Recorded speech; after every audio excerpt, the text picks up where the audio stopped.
In a world where extreme competition exists everywhere, what does it take to have success in your career and in life? Join me, Nirvana Chaudhary, as I sit down with some of the most successful individuals to discover the secrets to their success, what continues to drive them, and to hear a few exclusive stories in the process. What drives them and their success code, their mantra for making it bigger.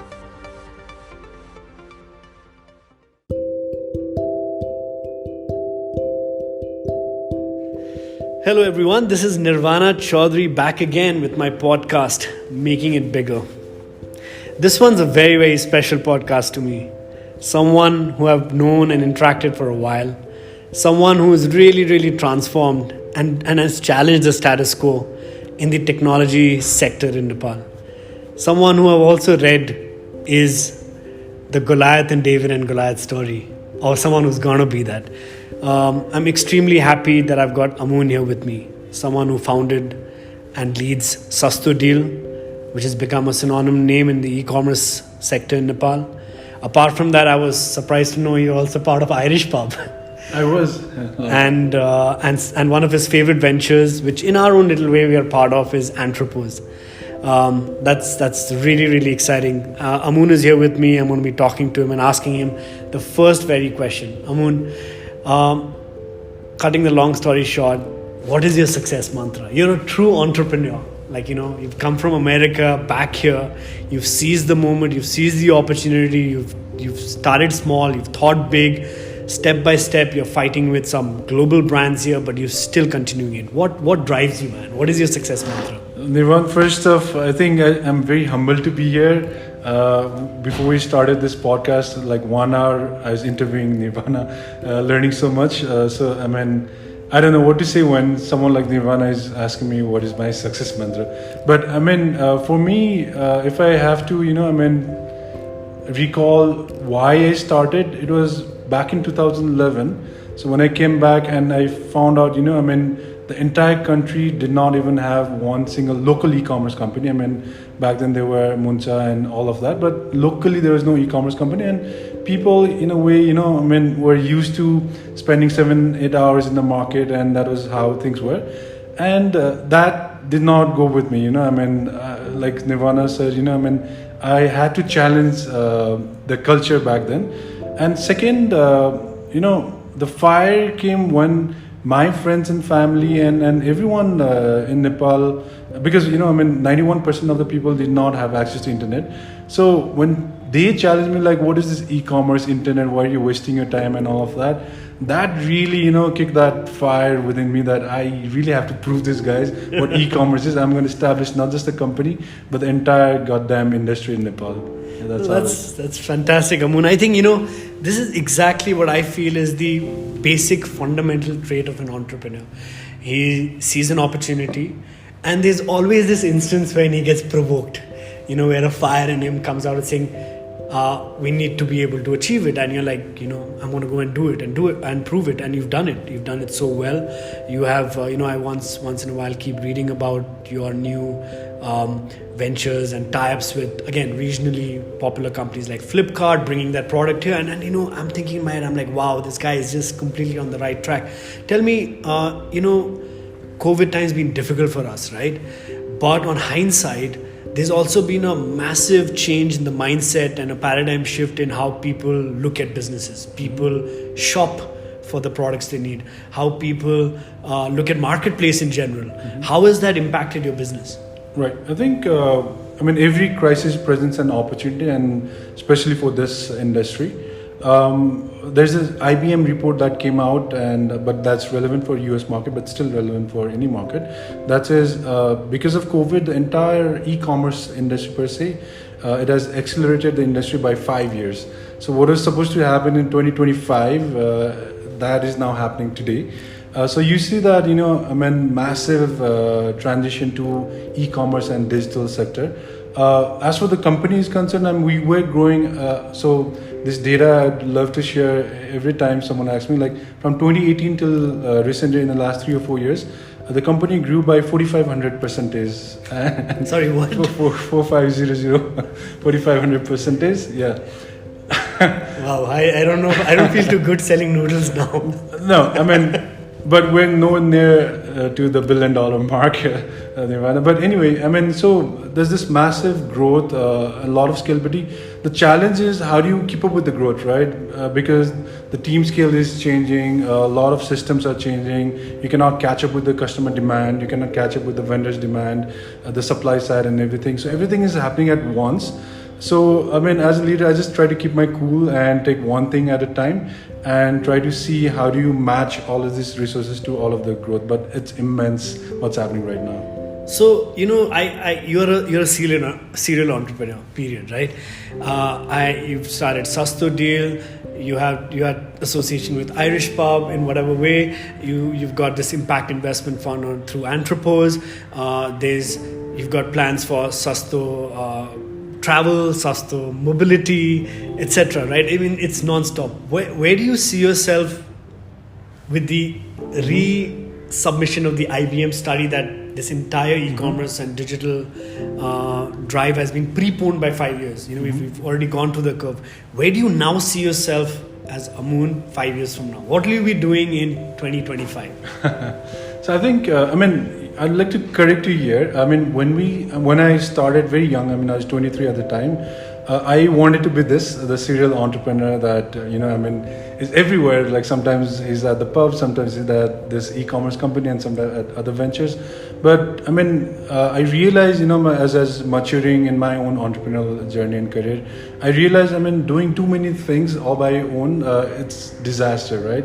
So I let go of everything. In fact, I'm no longer associated with Irish Pub and all these other startups. There's my friend or colleague who's handling each of those.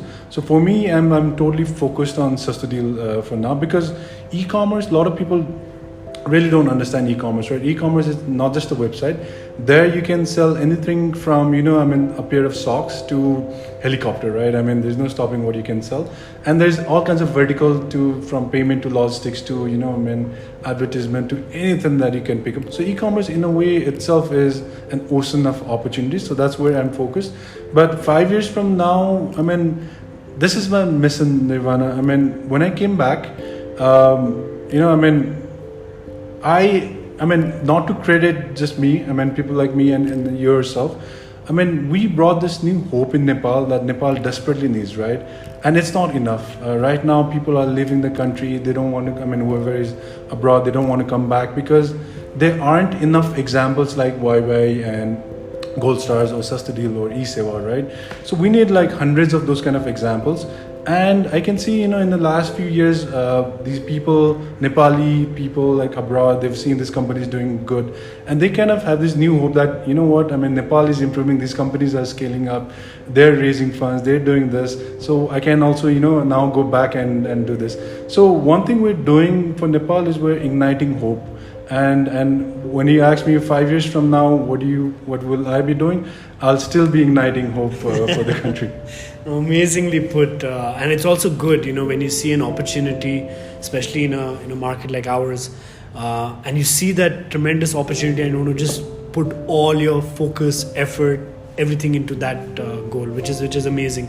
Tell me, Amun, what do you see as the biggest bottleneck into your growth in Nepal? For me, I'll be very frank with you. For me, the biggest bottleneck for growth I see is, the right policies not coming in the industries that I'm in. A lot of times I have frustrations in terms of bureaucratic hurdles. If I'm going anywhere else in the world, I'm talking about innovation, I'm talking about growth, I'm talking about expansion. Right. Here, a lot of my time goes in, how am I going to sort out that work through the processes? How am I going to get approvals for that? What is it? What are the bottlenecks you see in your company as well as you as an individual for growth? Right. I think one of the biggest misconception that Nepalese have in general is this landlocked, concept that Nepal is a small country and we're landlocked and all of that. I don't think that holds true for the digital era. I don't think there's any border when especially comes to the digital part. So that's not a bottleneck. What you said exactly is true. The policies and everything. To be a unicorn in India or to be a unicorn in Silicon Valley, any company like SastoDeal in 10 years would have become a $1 billion company, right? In Nepal, I mean, we're far away from that, mainly because of the ecosystem, like you said. I mean, there's no organic push from the ecosystem itself. For example, not just the policy of the government, I'd say even, I mean, universities, right? I mean, in US, any silicon startup can scale really fast because they can hire people from Stanford, MIT, Harvard, or whatnot. In India, it's IIT, IIM. They have really good students. Not that we don't have good students, we have Kusum and Kiwi and all of it, but it's not enough, right? So the first thing when it comes to talents, that's where the bottleneck is. So we have to go, searching other countries for talents. The second comes infrastructure. So right before the podcast, you mentioned about some of the, things that you planned for, and those infrastructure. I think when you launch those initiatives, I think those are the things that's gonna give us immense push. So apart from the policies, I mean, there are already so many things in the ecosystem that are granted to entrepreneurs outside of Nepal, but here we have to create it. So in my own experiences, and then I say this all the time, I mean, and this is an opportunity that I also take, that I had to, I, along with others in the industry, had to start not just this company, but the entire industry. So you had to create an ecosystem which is granted elsewhere. I think affordable data, access to data penetration is very, very important. And I think it's no longer luxury. It's a necessity in everyone's day and life. And I think that's going to really give a push as well, right? Exactly. Even like 3Z, like you said, Nivan, I mean, people here, we have to use 3Z as if we're, eating a very expensive pizza or something, right? You have to turn it on, you have to turn it off at times. 3Z should be granted, it should be available for cheap, and those kind of things, simple things are not here today. So, my last question would be, you've grown up in an environment with family members, blessed to have them, who have been a very integral part in giving back in Nepal, through their humanitarian drive, by raising a voice towards something for which would matter to our lives. Growing up in that environment, now going into creating an entity like SastoDeal, how important is it for youth to give back in any form to the society? Right. I think that's the most important part of business. I think in our generation, the definition for business has quite changed. So it's no longer just about creating wealth for yourself, but you create wealth for others as well, right? So for me, I was born and raised in a family where my mother, she spent her last 30 years driving this NGO driving a movement for widows in Nepal. And having seen her, she spent so much of energy and time and doing things for somebody else.